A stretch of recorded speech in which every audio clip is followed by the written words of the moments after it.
Welcome to Pratap classes. दोस्तों, Pratap classes के YouTube channel पर आपका स्वागत है। आज है 18 जून 2026 और 18 जून 2026 के जितने भी इंडिया और वर्ल्ड के जो करंट अफेयर्स के क्वेश्चन बनते हैं, आज उनका अपने डिस्कशन करेंगे। पूरा वीडियो ध्यान से देखना और लास्ट में आपसे क्वेश्चन पूछूंगा जिनके जवाब आपको कमेंट बॉक्स में देना होगा। आज अपने पढ़ेंगे स्लोवाकिया ने नरेंद्र मोदी जी को सर्वोच्च राजकीय सम्मान से सम्मानित किया है। मई 2026 में भारत का माल निर्यात 45.2 अरब डॉलर तक पहुंच चुका है और आयुष मंत्रालय द्वारा लॉन्च किया गया योग पार्क पोर्टल है। इसका मुख्य उद्देश्य क्या है, इनकी आज हम चर्चा करेंगे पूरे लेटेस्ट न्यूज़ के साथ में। डेली आपको सुबह ये 7 बजे ये करंट अफेयर्स की क्लास आपको मिलती है। तो जो भी साथी bank, UPSC, SSGD, RAS, railway, SI exam, CAT, कोई भी एग्जाम हो, उन सभी एग्जाम के लिए डेली आपको ये करंट अफेयर्स की क्लास आपको मिलती रहेगी। तो सभी साथी एक बार करेंगे सेशन को लाइक शेयर। सभी साथियों को प्यार भरा नमस्कार, गुड मॉर्निंग। 18 जून 2026 एक बार करेंगे वीडियो को लाइक और शेयर। अब करें स्टार्ट आज की क्लास। सबसे पहले हमने कल 17 जून को क्या पढ़ा था? हमने पढ़ा Institute for Economics and Peace द्वारा जारी ग्लोबल पीस इंडेक्स 2026 के अनुसार भारत की रैंक है 127वीं। विश्व बैंक के आंकड़ों के अनुसार 2024 में भारत विश्व की 5 विनिर्माण अर्थव्यवस्थाओं के अंदर हुआ शामिल। सब्जी उत्पादन के मामले में भारत का विश्व में कौन सा स्थान है? दूसरा, तुर्की के अंतालिया में आयोजित आर्चरी वर्ल्ड कप स्टेज 3 के रिकर्व मिश्रित टीम स्पर्धा में भारतीय जोड़ी धीरज पोमादेवरा और कुमकुम मोहद ने किस देश को हराकर स्वर्ण पदक जीता? तो ये रहा है दक्षिणी कोरिया को। इसके अलावा रूस ग्रैंड सैंड मास्टर कप 2026 जीतने वाले पहले भारतीय खिलाड़ी कौन बने? सुदर्शन पटनायक। भारत और फ्रांस ने नवाचार आधारित सहयोग को मजबूत करने के लिए किस पहल की शुरुआत की? इंडिया फ्रांस एटीएल ब्रिज की। और वैश्विक ऑनलाइन योग सत्र के दौरान आयुष मंत्रालय ने यूट्यूब लाइव योग स्ट्रीम पर कितने साथ दर्शकों को नए जुड़ने का नया वर्ल्ड रिकॉर्ड बनाया? तो 4,35,831। और केंद्रीय संचार मंत्री ज्योतिरादित्य सिंधिया ने किस राज्य में ड्रोन आधारित डाक संचरण शुरू करने की घोषणा की? तो ये किए हिमाचल प्रदेश के अंदर। तो ये थे कल के क्वेश्चनों का रिवाइज हमने कर लिया। इसका टेस्ट आपको इस ऑल इन वन की टेस्ट सीरीज में आपको डेली मिल जाता है और डेली पीडीएफ आपको उपलब्ध हो जाती है। वीकली टेस्ट मिलता है, मंथली टेस्ट मिलता है और मंथली पीडीएफ आपको मिल जाती है, जिसका प्रिंट निकाल के अच्छे तरीके से अध्ययन कर सकते हो। अब करें स्टार्ट आज की क्लास। ये एप्लीकेशन आपको प्रताप क्लासेस का एप्लीकेशन डाउनलोड करना है, वहां पे आपको ये टेस्ट सीरीज मिल जाएगी। इसके अलावा जो भी साथी एसआई की तैयारी कर रहा है, अभी री एग्जाम है 2026 में, उसकी टेस्ट सीरीज आपको करंट अफेयर्स की मिल जाएगी, आरएस की मिल जाएगी, एलडीसी की मिल जाएगी। इन सभी की टेस्ट सीरीज आपको करंट अफेयर्स की प्रताप क्लासेस एप्लीकेशन में मिल जाएगी। तो जरूर आप इनको ज्वाइन करें। अब करें स्टार्ट आज की क्लास। 18 जून 2026 पहला क्वेश्चन आपके सामने बड़ा ही गजब का प्रश्न है। प्रधानमंत्री मोदी जी को the order of the white double cross और फर्स्ट क्लास सम्मान से किस देश ने सम्मानित किया है? ये लीजिए भी एक और मोदी जी को विदेशी जो है सर्वोच्च नागरिक सम्मान मिल चुका है। तो मोदी जी को the order of the white double cross first class सम्मान से किस देश ने सम्मानित किया? तो ये किया है स्लोवाकिया ने और ये मोदी जी को मिला है 33वां अंतर्राष्ट्रीय सम्मान। कौन सा मिल चुका है? इससे पहले मोदी जी को नॉर्वे और स्वीडन का मिला था और अब ये मिल गया स्लोवाकिया का। मोदी जी को सर्वोच्च अवार्ड मिल चुका है, विदेशी सम्मान। तो इसका नाम the order of the white double cross first class से सम्मानित किया गया है। तो ये है स्लोवाकिया के राष्ट्रपति जिन्होंने मोदी जी को ये अवार्ड दिया है। तो स्लोवाकिया ने मोदी जी को अपने सर्वोच्च राजकीय सम्मान the order of the white double cross first class से सम्मानित किया है। यह सम्मान स्लोवाकिया के राष्ट्रपति पीटर पेलेग्रिनी ने उनके द्वारा ये प्रदान किया गया। इसी के साथ मोदी जी को अंतर्राष्ट्रीय सम्मानों की कुल संख्या 33 हो चुकी है। तो ये आपको याद रखना है, क्योंकि 2026 में अभी इससे पहले नॉर्वे और स्वीडन का मिल गया, 2 देशों का, और अभी तीसरा स्लोवाकिया का मिल चुका है। तो अब टोटल मिला के 33 अंतर्राष्ट्रीय सम्मान मोदी जी को मिल चुके हैं। ओके, अगला, मई 2026 में भारत का माल निर्यात 18% की वृद्धि के साथ कितने अरब डॉलर के ऐतिहासिक स्तर पे पहुंच चुका है। ये देखो आपके सामने तस्वीर में, अभी मई महीने के अंदर रिकॉर्ड तोड़ा है। भारत का जो माल निर्यात है उसने रिकॉर्ड तोड़ दिया। तो 18% की वृद्धि के साथ कितने अरब डॉलर के ऐतिहासिक स्तर पे पहुंच चुका है? तो टोटल 45.2 अरब डॉलर। कितना? ऑप्शन नंबर सी, 45.2 अरब डॉलर के साथ ऐतिहासिक स्तर पे पहुंच चुका है। तो उत्तर क्या होगा इसका? ऑप्शन नंबर सी।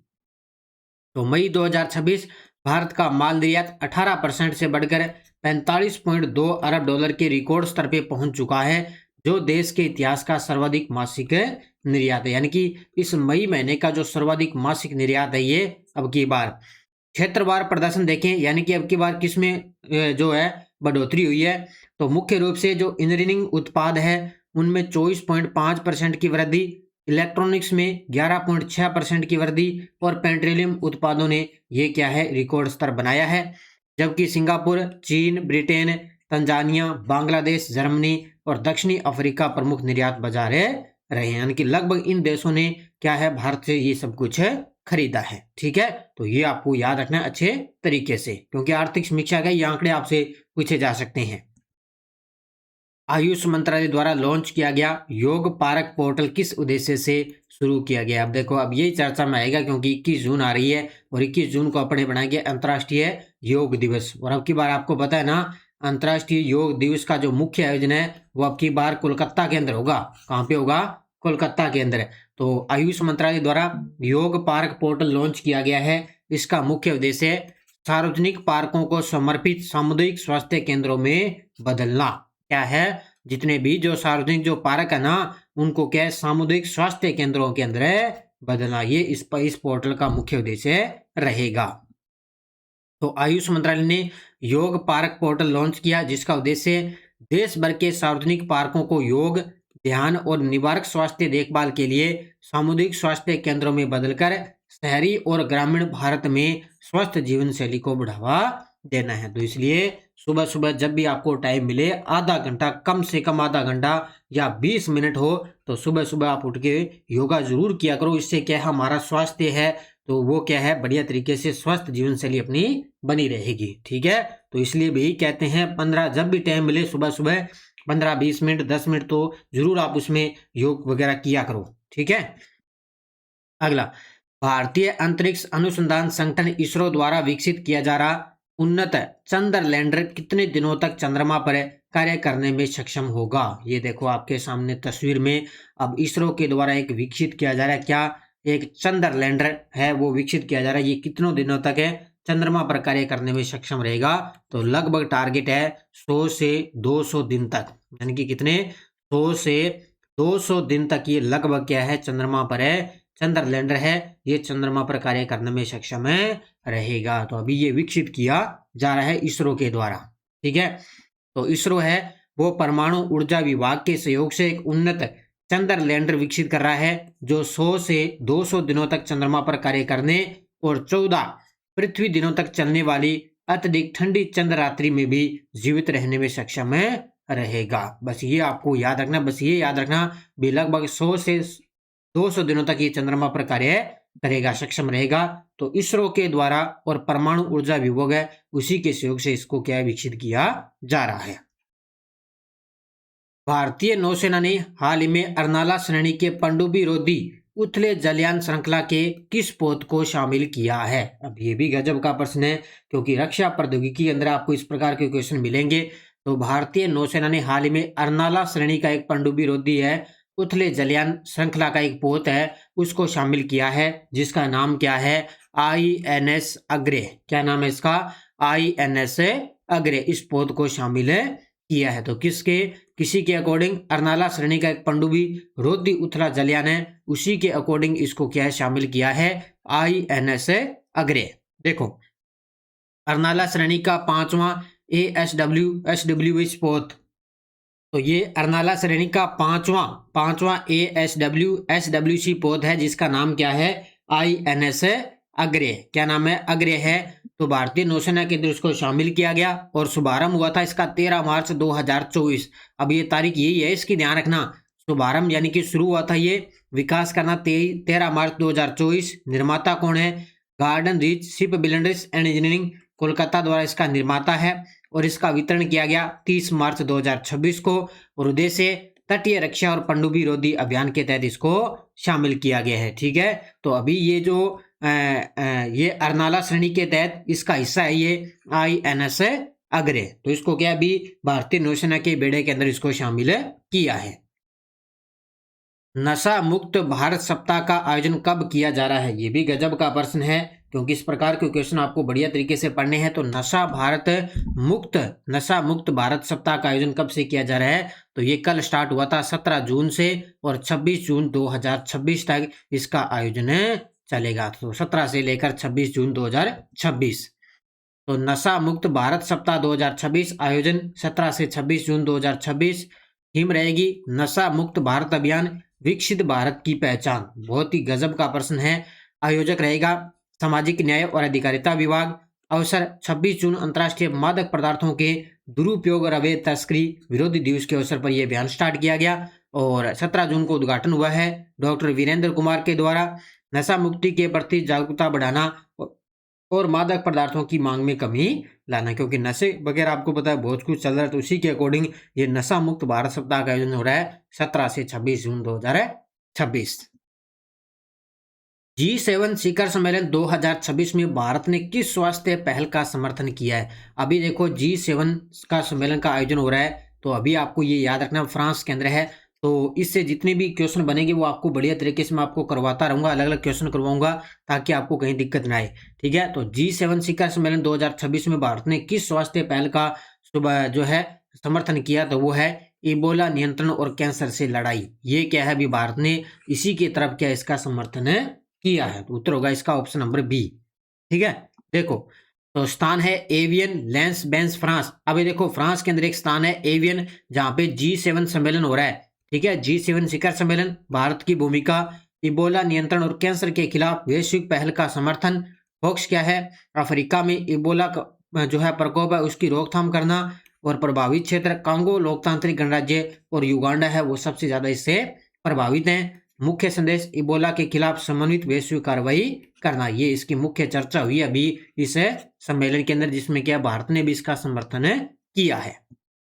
ओके, एक और क्वेश्चन आपके सामने, भारत ने 16 जून 2026 को फ्रांस में किस डिजिटल भुगतान सेवा की शुरुआत की है। अब देखो फ्रांस के अंदर क्या है, किसकी शुरुआत कर दी, तो ये कर दी है यूपीआई की। किसकी कर दी है, यूपीआई की पेमेंट की शुरुआत कर दी है। तो ये देखो अपने पीयूष गोयल है, इन्होंने इसकी शुरुआत कर दी क्योंकि G7 हो रहा है वहां पे। तो 16 जून 2026 नीस फ्रांस के अंदर यूपीआई सेवाओं का शुभारंभ कर दिया। नेतृत्व पीयूष गोयल, साझेदारी NPC international payments limited plus Lyra collect द्वारा साझेदारी है और भारत के डिजिटल भुगतान तंत्र का वैश्विक विस्तार रहेगा। तो ये इसी के अकॉर्डिंग इसकी शुरुआत हो चुकी है। बस इतना याद रखना, अभी फ्रांस में अपने भारत की तरफ से यूपीआई सेवाओं का शुभारंभ हो चुका है। अब देखो वन लाइनर करंट पहला है, जगन्नाथ मंदिर ट्रेडमार्क हासिल करने वाला देश का पहला मंदिर बन चुका है। पहला पॉइंट ये, केंद्रीय पर्यावरण वन और जलवायु परिवर्तन मंत्री भूपेंद्र यादव जी ने नई दिल्ली में विश्व मरुस्थलीकरण एवं सूखा निवारण दिवस कार्यक्रम की अध्यक्षता की, जो अभी 17 जून को बनाया गया। भारतीय महिला क्रिकेट उप कप्तान स्मृति मंदाना को times of most influential purpose in sports 2026 की सूची में शामिल किया गया है। अब ये पॉइंट 3 नंबर वाला अच्छे तरीके से पढ़ लेना। इसके अलावा उत्तर प्रदेश ने विजन 2041 के तहत NCR में नमो ग्लोबल सिटी की योजना बनाई है और आंध्र प्रदेश के गुंटूर में क्षेत्रीय बागवानी अनुसंधान केंद्र लारम फार्म ने मिर्ची की 2 नई किस्म LCA 2625 और LCA 643 पेश किया। तो लारम फार्म ने आंध्र प्रदेश है उसने मिर्ची की 2 नई किस्म स्टार्ट कर दी है। और अंतर्राष्ट्रीय योग दिवस से पहले डॉक्टर मनसुख मांडविया मुंबई के अंदर वर्ली समुद्र तट पर फिट इंडिया साइक्लोथॉन का नेतृत्व किया है। ठीक है, तो ये वन लाइनर है, 6 के 6 क्वेश्चन आपको याद रखने हैं। अब इनमें ज्यादा कोई डिटेल बताने की जरूरत नहीं है, इसलिए मैं आपको ये डेली के वन लाइनर करवा देता हूँ। ठीक है, और अब सूचना आपको सिर्फ आपको यूट्यूब पे जाना है लिंक पे, तो वहां पे आपको क्लास वगैरह आपको दिख जाएगी। पिछले वीडियो का क्वेश्चन क्या था, नवीकरणीय और ऊर्जा मंत्रालय द्वारा वैश्विक पवन दिवस 2026 सम्मेलन कहाँ आयोजित किया गया, तो 15 जून 2026 को गोवा के अंदर आयोजित हुआ है। बहुत सारे विद्यार्थियों ने बड़े गजब के जवाब दिए, उन सभी को बहुत बहुत शुभकामनाएं। अब देखो क्वेश्चन फॉर यू, 19वां मुंबई अंतर्राष्ट्रीय फिल्म महोत्सव 2026 का आयोजन कब किया जा रहा है? 10 से 16, 12 से 18, 15 से 21, 20 से 26 से जून। इसका जवाब आपको कमेंट बॉक्स में देना है। अब देखो यस्टरडे डोज अपनी क्या थी? भारत में किसी राज्य की विधान परिषद का सदस्य बनने के लिए न्यूनतम आयु है 30 वर्ष। भारतीय राज्य की पहली महिला मुख्यमंत्री कौन थी? सुचेता कृपलानी। भारत के संविधान का कौन सा अनुच्छेद केंद्रीय मंत्री परिषद के सदस्यों का राज्य के प्रधान के प्रति व्यक्तिगत उत्तरदायित्व का सिद्धांत का उल्लेखित करता है? तो अनुच्छेद 75(2). और भारत के प्रधानमंत्रियों का कौन सा समय 1952 के बाद कभी भी संसद की राज्यसभा का नेता नहीं रहा? तो इंदिरा गांधी और मोदी जी ये दोनों नहीं रहे थे। तो एक दो विद्यार्थियों ने बड़े गजब के जवाब दिए थे, उन सभी को बहुत बहुत शुभकामनाएं। ठीक है, अब देखो आपके लिए नेक्स्ट डोज क्या है। हमने सदैव यह कहा था कि हमारा समाजवाद अपने ढंग का है, हम उन्हीं क्षेत्रों में राष्ट्रीयकरण करेंगे जिनमें हम आवश्यकता समझते हैं। तो भारत के संविधान की विशेषताओं के संदर्भ में यह कथन किसका है? राज्य सूची में परिगणित किसी विषय के संबंध में राष्ट्रीय हित में विधि बनाने के लिए संसद को सशक्त करने के लिए राज्यसभा के संकल्प को अनुच्छेद 249 के दिन समर्थित होना चाहिए। और भारत की लोकसभा में दिल्ली संघ राज्य क्षेत्र से कितने सदस्य निर्वाचित होते हैं? अब ये प्रश्न आए हुए हैं जो मैं आपको लगातार है करवा रहा हूँ, लगभग 2025 के अंदर क्वेश्चन आए हुए हैं जो आपको क्वेश्चन है करवा रहा हूँ। ठीक है, तो ये लगातार मैं आपको पॉलिटिकल की क्वेश्चन करवा रहा हूँ, सभी साथी जरूर इनके जवाब दिया करो। और ये एलडीसी की बुक बाजार के अंदर उपलब्ध है। इसके अलावा ये एसआई की करंट अफेयर्स की टेस्ट सीरीज चल रही है, तो प्रताप क्लासेस का एप्लीकेशन डाउनलोड करके ये टेस्ट सीरीज आपको मिल जाएगी। आरएस की चल रही है, second grade plus PT third grade है, एलडीसी है, सीटी है, इन सब की टेस्ट सीरीज आपको उपलब्ध हो रही है। तो बस आप निरंतर पढ़ो, अच्छी तरीके से पढ़ो, लगातार आपको कंटिन्यू क्लास आपको करंट अफेयर्स की मिलती रहेगी। तो धन्यवाद, जय हिंद, जय भारत, जय राजस्थान।